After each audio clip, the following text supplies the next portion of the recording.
this 3-inch bit of pipe fits through here, and I know that we were going to like do it all aluminium, but we're now going to need a bit of silicone for over here.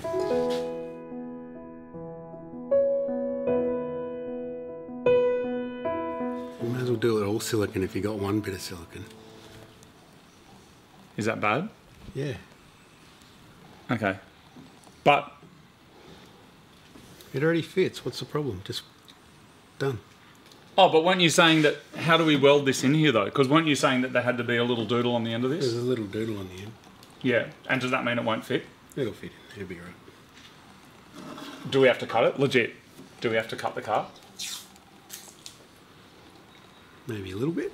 Martin? Yeah. Do we cut up the front of the car or do we use a silicone joiner? Here's the thing. If this car was 3 years old, would you chop it? What's unreversible about this? Aren't we about to cut a hole in the front? It's already got a hole. Aren't we about to make the hole bigger? Yeah. But what I'm saying is, why does it have to be bigger when that already fits? Because your coupler won't fit through there. But can't we do the coupler now on there? You can never get the intercooler back out again. And get out this side. What, Dave? No, a lot of people out there will tell us they can do it, but they never actually have. Alan doesn't like silicone joiners, and I get why. Like the Cresta, one blew off the Cresta, and that's annoying, right? Yeah. But mine blew off my 180. And it's a looks thing as well, because you have the cool clamps with the the thing, which is great, but I also don't care. Let's think outside the ball sack for a second. Is there a way of putting this pipe in here and putting the coupler on after that's there? Like, can we weld it over here? Can you weld it on when it's already in there? Yes. Oh, I know why. I just worked it out. I get why. Because the pipe will only ever be this way, because the pipe's on the intercooler and you go, let's attach our intercooler, and you go, through there. And then once the clamp's on, it'll never come out again. Is that right? Is that right? Yes. Yeah. You can't get the intercooler back off. I understand now. But you could have a silicone, on that. You could. I asked Alan this morning how many times he's done this. I said, would you be willing to guess? And he said hundreds and hundreds. Because I've done it I've assisted a couple of times, like a year 8 work experience. As have I. Maybe we should listen to him. Okay. Well, this is the bit of footage that no one will ever see, because we're about to cut up the front of the car. No, we're not. We're not cutting the car. No, we're not. It actually fits. It never happened. It always fit. It always did. I just want to confirm, Al, that once we put the coupler on the end, it's still going to fit through this hole, this factory hole, correct? Yeah. Without any cutting required. There's be no problem at all. Perfect. Everything just fits. Everything fits. Pristine. Pure. Exactly, pristine. Exactly. Yeah. You know what P gets? The purity levels are so high that it's like Adam and Eve spec high. Wow. Snake prior to the snake. Wow. That's all I wanted to hear. Pre-snake. That's all I wanted to hear. So we're going to keep the purity with our impure mods. Yeah. Great. I'm happy now. That's all good.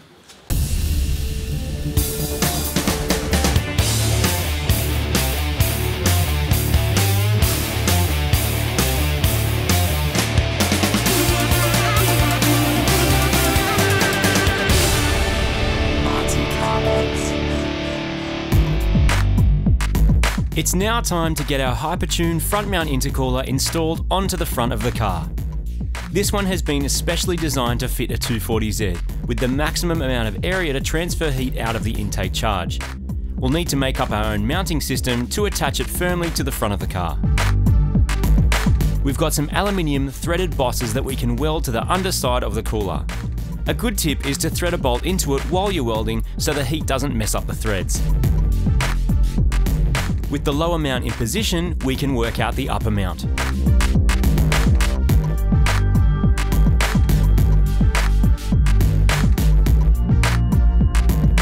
In the meantime, I'm going to remove the rocker covers from both sides of the engine so we can knock out the factory oil breather fittings and install some AN fittings, which we can then make some custom hoses for. Breathers allow the air that's being pumped around inside the rotating parts of the engine to escape. It's usually mixed with oil vapour, water vapour and other contaminants, so it's a good idea to catch it and separate it. The engine comes with breathers from the factory, but we're looking for more flexibility of where we mount a catch can, and the fittings and hoses will then match the cooling, oil and fuel systems nicely. Good ventilation of the engine means we won't have issues with oil control, any damaged seals, or have the dipstick popping out. Welding rocker covers can be quite tricky as it's often oily and dirty, so a good clean is required first. We're cutting the top off the factory fittings, grinding them as flat as we can, and then welding on our own fittings.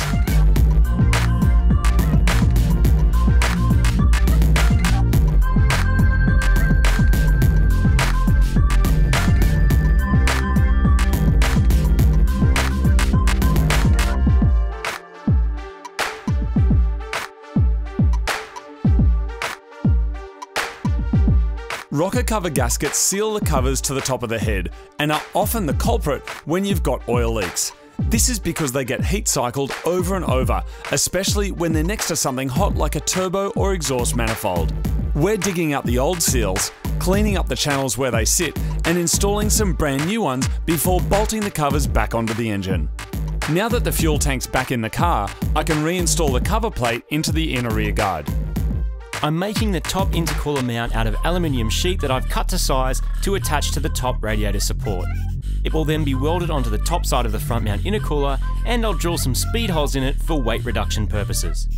Next, we've got a whole lot of aluminium tube that we need to snake and ladder together into an intercooling system. We're using a compound miter drop saw to make clean cuts into the tube.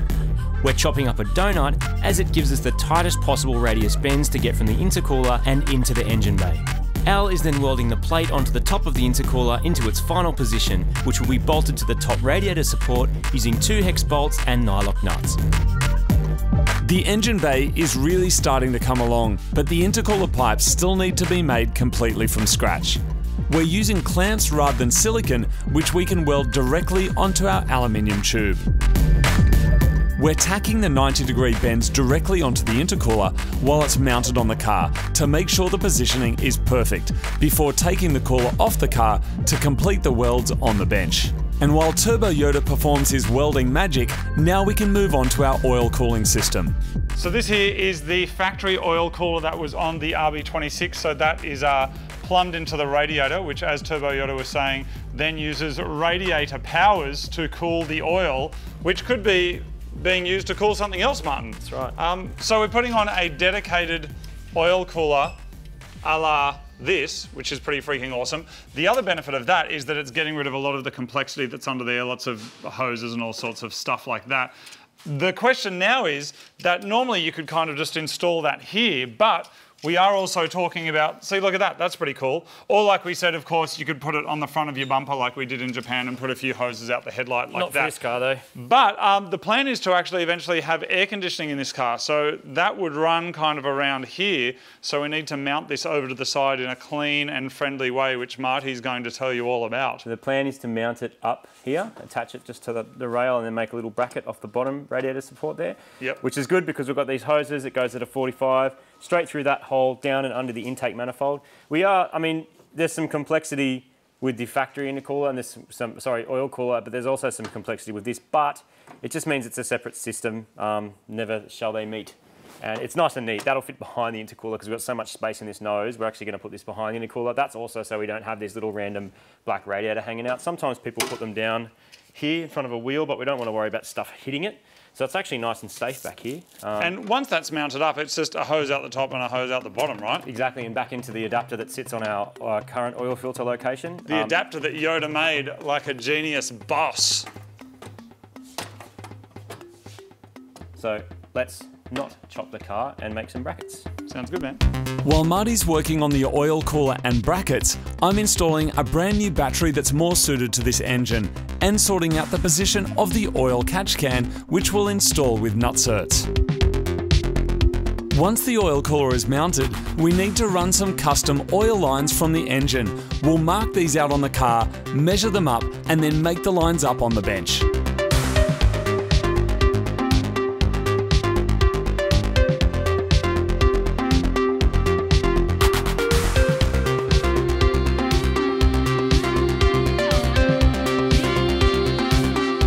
With our oil cooling system installed and plumbed up, now we can get back to installing the front mount intercooler.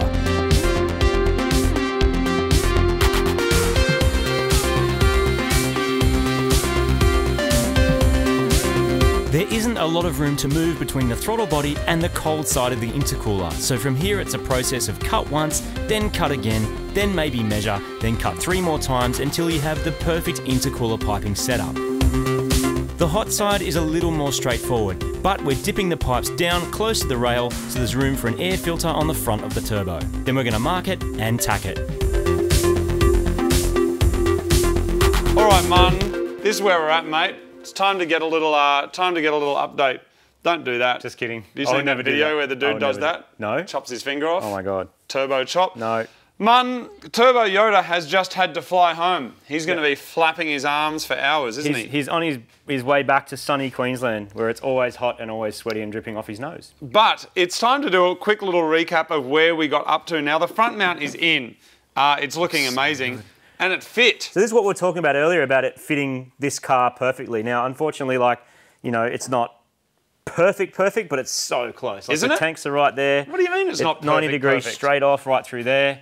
What do you mean it's not perfect? Because you got to remove literally 3 millimeters of metal. Oh, to over make here, it work. yes, we did have to remove about that much. It's not very much, but aside from that, it fits well. The pipes here are tacked in. Yes, they've been tacked together. So it is in its location now. And see, there's a bit of movement. Some people have asked also, if you don't have silicon, then what do you do about movement? But these clamps have a tiny bit of movement in them, so when the engine moves, they can still kind of move around, but they seal really well. They don't blow off. It's looking pretty ridiculous. Awesome. And so there's just going to be an air filter just hanging right off the front of this. It's going to sound amazing. While we're down here, Martin, somebody told us something amazing about the Ibiza light. It comes out. It comes out. It comes out, and look at that. Isn't that incredible? Because you might have carbies on the other side of your engine. You might have carbies on one side and carbies on the other side. You ever seen that before? Me neither. But it means we can tune. Well, we can't tune anything, but we can sit there at night and just admire our creation. That's pretty amazing. So look, front mount pipes. Look, Mad Hypertune thing. Look, R35 coils. Look, Mad Garrett turbo. Injectors are in. Deech Works. New battery that we just put in. From a Hilux, Martin. Yeah. Which is pretty cool. Hilux or High Ace, I can't remember, but it's probably the same. Oh, is it? I don't know, it's probably the same. I can't remember. It's close, man. It's got a fuel pump. All it doesn't have at the moment... What nabbies are on? RE003s? What doesn't it have? All it doesn't have, and we have to do it next, is finish off our fuel system. So we've got the lines running. We've got the tank that you did last time. We've got the pump in there. We've got some lines going to the car. What we don't have yet is the lines coming off the rail down here and up into our factory fuel rail. Ah, yes. So we're going to make up those. And then just little things like thermo fans on the back, although something did arrive just now that might actually solve that. So we'll Where is it, Martin? It's over here. Can you go and get it? We'll put this on next time. And then at some point, we're going to try and do air conditioning down here because of Australia. It's too hard to get out. But it's a thermo fan and a Martin. thermo fan shroud. No, they're going to save till next time. They've got to wait. Don't blow it all at once, man. What? Exactly. This is a little bit more labour intensive than just using your phone torch, isn't it? But they didn't have a phone torch in the 70s. Phone torch would. Martin, let's go down and have a look down here. I'm just putting the Ibiza light away. The party's over. Inside the car pretty much looks the same. Some of the interior is still kind of pulled out. Martin, did you say it was a BRZ pedal in here? Yes, a BRZ accelerator pedal down in there that we mounted on that box. Got to bend it a little bit just so it sits there because you don't want it dead flat with your brake. Generally, most cars have it just sunk down slightly, but the good thing about these pedals are they've got a metal rod, which means you can just bend them into the perfect position. Yeah, that's awesome. Which is why Benny and all those guys love to use those so much. The other pedals are good. The throw on the brake is awesome. Like, it just feels so good. Yeah. Old pedal, like new master cylinder and booster. Yeah.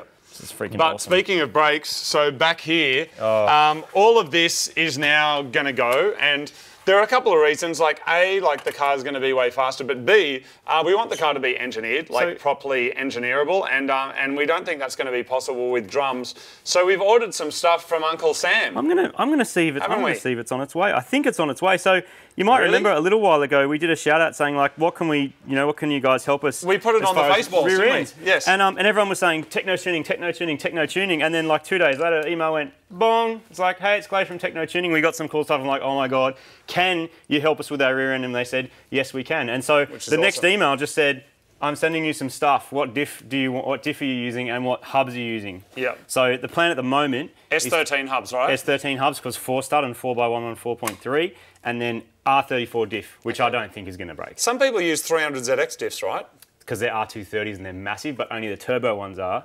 but you need different setup. And I think being that we've got R34 box, Yeah. R200 is going to be okay for this power level. We're not making kind of crazy power. And it's not a drift pig also where the diff's getting munched all the time. Yeah. So I think it's going to be good. So it actually comes Does that mean, Martin, though, that our tail shaft down here won't fit anymore, though?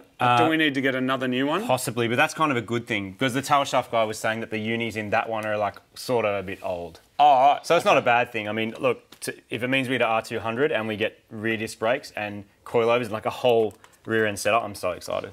There's also talk, though, of like redoing the front brakes while we're at it. Like just going all the way around, like just going crazy. Possibly, yeah. It spiraled out of control fairly quickly because the plan was like just kind of get the rears working, then get the car driving. Depends on wheels a little bit too, because you got to actually.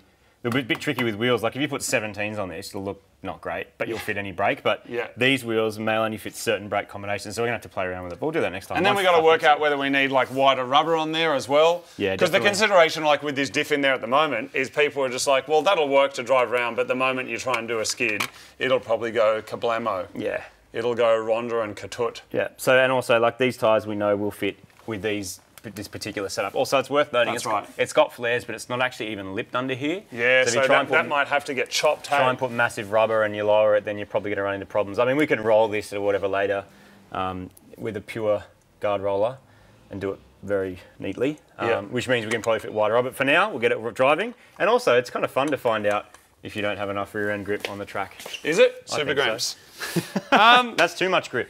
So there it is, everybody. Thank you very much for watching. And you can follow us on the Faceballs. Al and Benny are going to be back next week, isn't it? They're back next week. They're flying down. Next week. And I'm going to suggest that next time, I'm going to say it, Martin, I'm going to say the thing we say. What's that? That next time you see the car, we'll start it. Really? Won't we? That's a big call, man. Is it? Yeah. No, let's do it. Let's work towards it. So I'm positive. I'm looking so good. Look at this, man. Look at all the Haltech-y goodness. Look at all this. I know. As usual, it's been like a bigger build than any of us could have expected. Yeah, RB26, that'll be easy. Yeah. But we have managed to keep it pure, haven't we, Martin? Sure. Pure, like Cheryl's Face. special hot sauce. Special sauce. Yes. Go get it at Wishbone. Dude, let's go. Can we go now? Yeah, we should go we now. done? Get some mad My chicken. mouth's watering. Thanks for everyone who's been coming down. Get some popcorn. Do you know the popcorn that we sell has hemp in it? What? I only found that out from the chef Gregory last night. The popcorn that we sell has hemp. That's what flavours it. Really? It's got like Togarashi 7 Spice So and delicious. hemp popcorn. So delicious. All right, there it is. We'll be back again next week. Thank you very much for watching. And that's it for another week of Mighty Car Mods. Martin, sorry, before we go. Yeah. Before we go, I'm still hungry. can you tell me what that is? That shirt. Can you show me what that is, man? What did you buy? So What is it? it's been a while since I've bought a car-related shirt. And I was kind of going, oh, like, there's not that many cool ones. There's lots with slogans. There's lots of slogan ones like, in the shed, wife doesn't like it, lol. Or, you know, just stuff like that that's a bit embarrassing to wear around. In the shed, wife doesn't like it, lol. Something like that. Sounds you know like what I that's mean? the Like, there's heaps of worst t-shirt slogan ever. sort of internet speak ones. And I'm like, I just want a mad car on a shirt So that I don't own because once I was wearing a Super Gramps t-shirt driving Super Gramps. that's a bit weird. It's a bit weird. Because you don't often see bands, like, I don't know if Metallica wear Metallica t-shirts. I'm about to pan down and show everyone, Martin. Are you ready? Yeah. It's your new car. No, it's not my new car. Why not? One day. Not yet. Dude, Don't get our people show is excited. named after that. Well, not really. It was, dude. The But I'm Mighty going to wear Boy. it. Next time we work on this car, I'm going to wear that shirt. But we called it Mighty Car Mods because of the Mighty Boy. In homage. No, we didn't. Didn't we? No. Oh, that's right. It was called Clean and Green Car. What a rad name. Let's go. I love clean and green cars. Let's go get some food.